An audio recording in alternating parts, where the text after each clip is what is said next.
the smell of fresh basil. Today we are making pesto alla genovese from scratch, the authentic way. And we need beautiful fresh basil. Thank you, Vince, for growing Okay, this. you want the good things, you have to prepare and plant it yourself in your own backyard. I agree with you, my friend. We need to do that. So thank you for growing the basil. Now let's go and make it. Hi and welcome to Vincenzo's Plate. We are making pesto alla genovese, originally from the town of Genoa, northwest part of Italy, in the region of Liguria. The region of Liguria is famous for so many things. They have Cinque Terre over there, they have pesto, they have focaccia, and many other things. Is it easy to make pesto? Oh yes, it's very, very easy. And I like to make it on the spot because it's fresher. I like to have it fresh. All you need is mortar and pesto. Oh, I'll show you an easy way if you want to be lazy. You can use a blender, but you don't blend at the same time. Just stay tuned, I'll show you. To make pesto alla genovese, we need to follow these important steps. First, we want to make a cream with pine nuts and garlic. So we put the garlic in, then we put the pine nuts, we put the sea salt, rock salt, and we start crushing. You want to crush it so well until we get the nice garlicky, peanutty cream. Then at that point, we want to add the basil. And you can put as much basil as you like. And put also the sea salt, because the sea salt is what helps to get the cream. And now it's time for fitness. So keep pressing, press hard, and let's create this nice basil sauce together.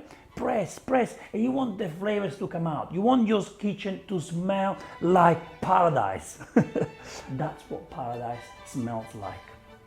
Press, press so hard. When you can see that the basil, the leaves almost disappeared and they become a cream, you add the pecorino cheese and the Parmesan cheese. Two different cheeses. So we add about 2 spoons of Parmesan cheese and 1 spoon of pecorino cheese. They will give you enough creaminess to your basil pesto. Keep crushing, crush, crush, crush, crush, crush. Come and have a look, come and have a look. Have a look at this. Now, look how nice it is. So, look, all we need now is this baby. We need extra virgin olive oil. Good quality extra virgin olive oil. And now you crush until you see that the pesto is ready to go in your pasta. And if you feel like you need more oil, you just keep adding the oil a little bit at a time. But can you see the cream now? Oh my God. Oh my God, the smell. Oh my God. Oh my God, the smell. Oh, yes, baby. This is how you make the handmade version. Look how nice and thick it is. And now, for you busy people, I'm going to show you how to make a very super fast and easy pesto with a blender. With a blender, will take less than 2 minutes. So, all we need to do, we need to get a garlic clove, not too big, put it in there, put the pine nuts, as much as you like, and put just a pinch of rock salt. We blend it very well, and when you see it's becoming nice and fine, we put the basil inside. Now the basil, you don't want the basil to warm up or the pesto won't turn out. So when you blend it, you want to blend it just like this, a little bit at a time. Ready? Like that. It is important that you do this.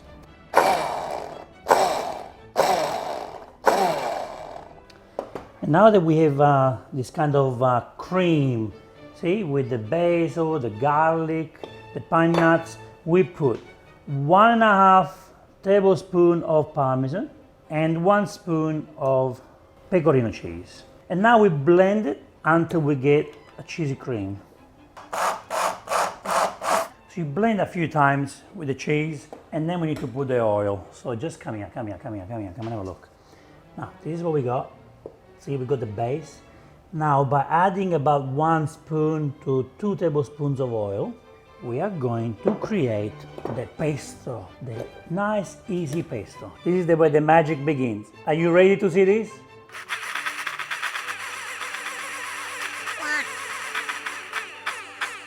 Looks like it needs a little bit more. Oh yeah, it's coming out, look. Just a little bit more extra virgin olive oil, just a touch. Ladies and gentlemen, you can't not do this. So you just go like that.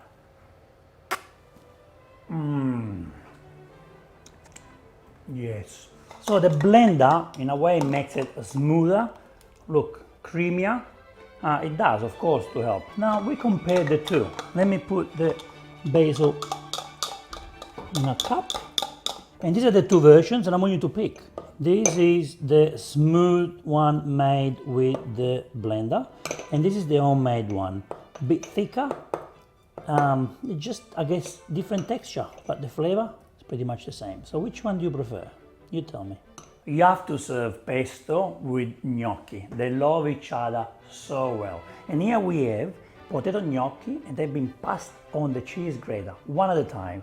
This is Nonna Maria's recipe. You can watch the video on my YouTube channel, Calabrese style. Boil the gnocchi in a large pot and make sure you add the rock salt in it. So the gnocchi are ready, we just need to serve it with the pesto. So just warm up a little bit of oil, just a little bit, and then we want to put our pesto inside. So I'm actually combining both of them. So I've got the nice smooth pesto from the blender, and here I have the handmade pesto. Okay, I need to put the pasta inside, straight inside, and you need to make sure that you also get the water from the pasta, because that is going to help. That is what's going to make the pesto more creamier. Look at that. Look at that. Oh yes. Look at that basil mixed with water and with this beautiful potato gnocchi. Oh my God. Time for Parmesan Bay. And now we are ready to serve it. Oh yeah, beautiful gnocchi pesto. See, I combined the two pesto, the handmade pesto, which is rich, and the one made with blender, which is very runny. How can I tell which one is better? When you mix it with potatoes, yeah, there's nothing better you can do. Pesto forever. I like to put my pesto in sandwiches. I like it with chicken. I like it in salad. And actually like it just like that with my spoon. Yum. So enjoy it and make it for yourself. And this is how you make the pesto alla genovese. Thank you, Genova. So please, guys, between the 19th and the 25th of November, go to your closest Italian restaurant and order pasta with pesto, because you can help a lot of people back in Genova. So just go in the link below, click on it, and find the restaurant who is supporting Genova. All you have to do is to eat and order, and you will feel better. So thank you so much for watching this episode. We will see you on the next Vincenzo's Plate video recipe. E ora si mangia. Vincenzo's Plate. Thank you, everyone. Poco cantante, poco cantante, poco cantante.